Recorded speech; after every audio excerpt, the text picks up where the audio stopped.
Bom dia, a paz de nosso Senhor e Salvador Jesus Cristo esteja no seu coração e no seu lar. Nós vamos falar sobre guiados pelo Espírito de Deus. Preste atenção, querido, porque é muito importante você entender que quando nós nos colocamos debaixo da ação direta do Espírito Santo, nós nos tornamos instrumentos de Deus. A visão de fazer o trabalho de Deus com a nossa inteligência, com o nosso gosto, com a nossa vontade, não agrada ao Senhor. Então vamos observar e vamos aprender como trabalhar para o Senhor. Porque a palavra de Deus é um sistema direto, prático, com uma metodologia única, eterna e com garantia de sucesso. É só fazer que dá certo. Amém? Então vamos observar. Capítulo 15, o verso 12 diz assim, E toda a multidão silenciou, passando a ouvir a Barnabé e a Paulo, que contavam quantos sinais e prodígios Deus fizera por meio deles entre os gentios. O capítulo 15 fala do concílio em Jerusalém. E aqui, no verso 12, nós temos um momento mágico, em que as pessoas estavam ouvindo os testemunhos dos servos do Senhor que estavam espalhados no campo e encantavam com as coisas que ouviam, vendo como Deus operava de uma forma extraordinária na vida de pessoas diferentes.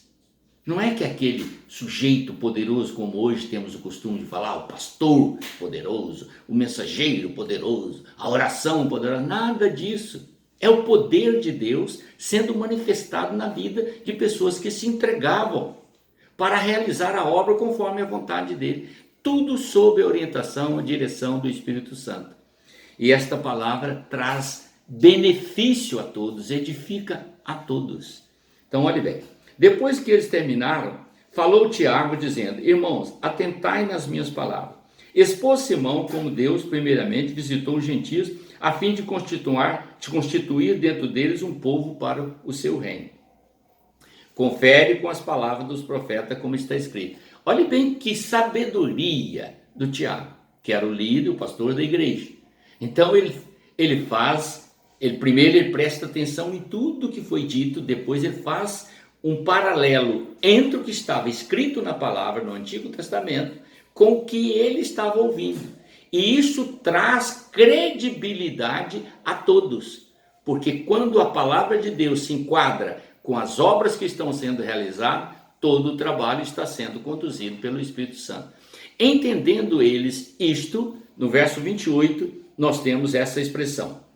Pois pareceu bem ao Espírito Santo e a nós não vos impor maior encargo além dessas coisas essenciais. Olhe bem que agora é utilizado a direção do Espírito Santo. Pareceu bem ao Espírito Santo. Então, mostrando que eles estavam submissos à ação direta do Espírito Santo. Não se faz o trabalho de Deus, querido, apenas com inteligência, com capacidade, com técnica. Faz o trabalho de Deus com o Espírito Santo. É Ele que é o mestre, é Ele que é o instrutor, é Ele que outorga poder e dons a qualquer um que deseje fazer a obra de Deus. Só basta apresentar-se a Deus e se submeter a Ele. Isso exige de nós humildade. Então preste atenção. O verso 28, portanto, traz essa decisão.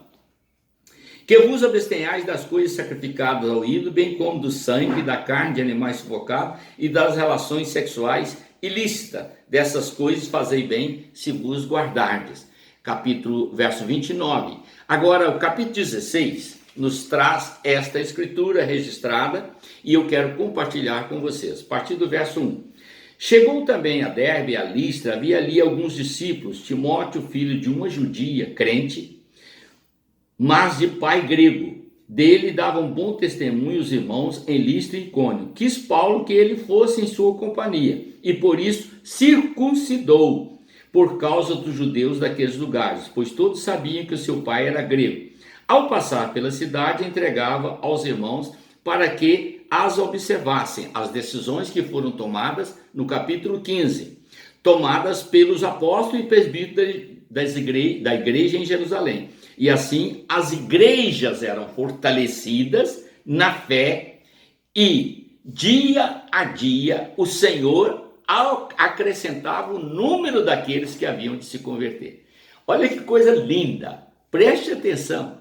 Enquanto nós ficamos brigando para introduzir metodologias de trabalhos modernos do século XXI, com a igreja moderna, na Bíblia está escrito a forma prática de trabalharmos, sermos aprovados por Deus e construirmos realmente um reino que o Senhor se alegra. Então, eles se reuniram, sob a orientação do Espírito Santo, receberam a instrução. Paulo vai agora na viagem, encontra com Timóteo e, sabendo que Timóteo era meio grego e meio judeu, ele faz aquilo que na reunião havia sido condenado, porque a discussão foi para se devia ou não circuncidar as pessoas, e Paulo circuncida o Timóteo. E por quê? Porque o Timóteo teria que dar um testemunho autêntico perante os gregos e perante os judeus. Ele seria o futuro pastor nesta região. E agora Paulo está dando uma instrução preciosa. É melhor você ser obediente, dedicado, se prontificar a Deus com seu testemunho, do que se envaidecer numa visão que é simplesmente destruidora. Queridos, o final desse texto aqui é essa visão. Quando chegamos no livro de Gálatas, capítulo 2, verso 3, você vai encontrar Paulo batendo de frente com aqueles que eram críticos e exigentes com as cerimônias do Antigo Testamento, mostrando que Tito não seria circuncidado, porque não havia necessidade. Ele estava servindo na igreja dos gentios, enquanto que Timóteo ia trabalhar com judeus e gentios. Viu? Que coisa linda! Você não tem que preocupar com nada, querido. Deus tem os seus projetos e quando Ele faz, toda a obra é perfeita. Para a glória de Deus, estou dando esse testemunho para você pensar sobre esse assunto. Amém? Não existe maior e nem menor.